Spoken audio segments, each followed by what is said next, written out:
Hello, ನಮಸ್ಕಾರ ಅಣ್ಣ. ಮುಸ್ಸಂಜೆ ಮಾತು ಕಾರ್ಯಕ್ರಮಕ್ಕೆ ನಿಮಗೆ ಸ್ವಾಗತ. ನಿಮ್ಮ ಹೆಸರು? ಗೀತಾ ಅಂತ. ಗೀತಾ ಅವರೇ, ಮುಸ್ಸಂಜೆ ಮಾತು ಕಾರ್ಯಕ್ರಮದಲ್ಲಿ ಇವತ್ತಿನ ಟಾಪಿಕ್ ಜೀವನದ ಬಗ್ಗೆ ಏನ್ ಹೇಳಕ್ ಇಷ್ಟಪಡ್ತೀರಾ ಗೀತಾ ಅವರೇ?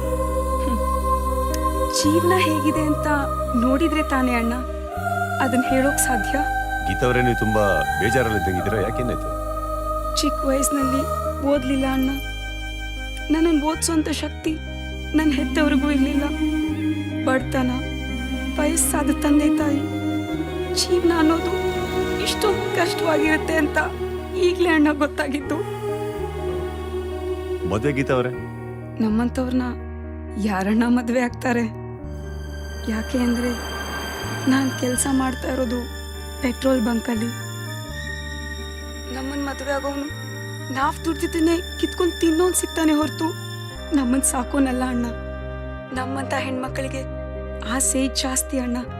ಮದುವೆ ಆಗಿ ಗಂಡನ ಮನೆಗೆ ಹೋಗೋಣ ಅಂದರೆ ಹೆತ್ತ ತಂದೆ ತಾಯಿಗೆ ಯಾರು ದಿಕ್ಕು ಅನ್ನೋದೇ ಯೋಚನೆ. ಈಗೇನು ನಾನು ಅವ್ರನ್ನ ದುಡ್ದು ಸಾಕ್ತೀನಿ. ಕಾಫಿ ಯಾಕೆ ಸೈಲೆಂಟ್? ಕೇಳಿಸ್ಕೊ, ನನಗೆ ಯಾರನ್ನ ದಿಕ್ಕು? ಕೊಟ್ಟ ಹೆಣ್ಣು ಕುಲಕ್ ಹೊರಗೆ ಅನ್ನೋ ಹಾಗೆ ಮದುವೆ ಆಗಿ ಹೊರಗೆ ಹೋಗ್ಲಾ, ಅಥವಾ ತಂದೆ ತಾಯಿಗೋಸ್ಕರ ನನ್ನ ಎಲ್ಲ ಆಸೆ ಕನಸುಗಳನ್ನ ತ್ಯಾಗ ಮಾಡ್ಲಾ? ಒಂದ್ ವೇಳೆ ಆ ರೀತಿ ನಿರ್ಧಾರ ಮಾಡಿದ್ರು ಮುಂದೆ ನನ್ನ ಜೀವನ ಏನು ಅಂತ ಯೋಚನೆ ಮಾಡ್ಲಣ್ಣ. ಏನ್ ಮಾಡ್ಲಿ ಅಂತಾನೆ ಗೊತ್ತಾಗ್ತಾ ಇಲ್ಲ ಅಣ್ಣ. ಇದೆಲ್ಲ ನಮ್ಮಂತ ಹೆಣ್ಮಕ್ಳಿಗೆ ಆ ದೇವ್ರು ಕೊಟ್ಟಿರೋ ಶಾಪ ಅಣ್ಣ, ಶಾಪ. ಗೀತಾ ಅವರೇ, ನೀವು ಯಾಕೆ ಇಷ್ಟೊಂದು ಫೀಲ್ ಮಾಡ್ಕೊಂಡಿದ್ದೀರಿ? ನೀವು ಯಾವ್ದನ್ನ ಪೆಟ್ರೋಲ್ ಬಂಕ್ ಅಂತ ಚಿಕ್ಕದಾಗಿ ಹೇಳ್ತಾ ಇದ್ದೀರೋ, ನಾನು ಹೇಳ್ತಾ ಇದ್ದೀನಿ ಪೆಟ್ರೋಲ್ ಬಂಕ್ ಅಂತ ಹೇಳಿ. ಯಾಕಂದ್ರೆ ಬೆಂಗಳೂರಿನಲ್ಲಿ ಇವತ್ತು ಇಷ್ಟೊಂದು ಟ್ರಾಫಿಕ್ ಓಡಾಡ್ತಾ ಇದೆ ಅಂದ್ರೆ ಅದಕ್ಕೆ ನೀವೇ ಮೂಲ ಕಾರಣ. ಆ್ಯಂಡ್ ಗೀತಾ ಅವರೇ, ನಾನು ನಿಮಗೊಂದು ಮಾತು ಹೇಳ್ತೀನಿ.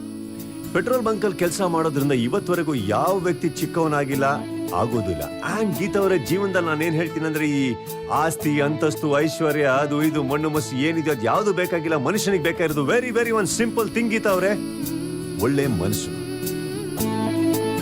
ಗೀತಾ ಅವರೇ, ಇಷ್ಟೊತ್ತು ನಿಮ್ಮ ಮಾತು ಕೇಳಿದ್ಮೇಲೆ ನಾನು ಇಷ್ಟು ಹೇಳಬಲ್ಲೆ. ನಿಮ್ಮ ಮನಸ್ಸನ್ನ ಅರ್ಥ ಮಾಡ್ಕೊಂಡು ನಿಮ್ಮನ್ನ ಇಷ್ಟಪಟ್ಟು ನಿಮ್ಮ ಕೈ ಹಿಡಿಯುವಂತ ಒಬ್ಬ ವ್ಯಕ್ತಿ ಸಿಕ್ಕೇ ಸಿಗ್ತಾರೆ. ನೀವು ಚೆನ್ನಾಗಿರ್ತೀರಾ, ಸುಖವಾಗಿರ್ತೀರಾ, ನಿಮ್ ಎಲ್ಲ ಆಸೆಗಳು ಈಡೇರ್ತವೆ ಅನ್ನೋ ನಂಬಿಕೆ ನನಗಿದೆ. ಕಾರ್ಯಕ್ರಮಕ್ಕೆ ಕರೆ ಮಾಡೋದಕ್ಕೆ ಥ್ಯಾಂಕ್ಸ್. ಅಂಡ್ ಹೋಗಕ್ಕಿಂತ ಮುಂಚೆ ಗೀತಾ ಅವರೇ, ಈ ಮುಸ್ಸಂಜೆ ಮಾತು ಪ್ರದೀಪನಿಂದ ಒಂದು ಚಿಕ್ಕ ಮಾತು. ಮನುಷ್ಯನಿಗೆ ನಂಬಿಕೆನೇ ಬಂಡವಾಳ, ಅದನ್ನ ಕಳ್ಕೋಬೇಡಿ. ಕರೆ ಮಾಡೋದಕ್ಕೆ ಥ್ಯಾಂಕ್ಸ್ ಗೀತಾ ಅವರೇ.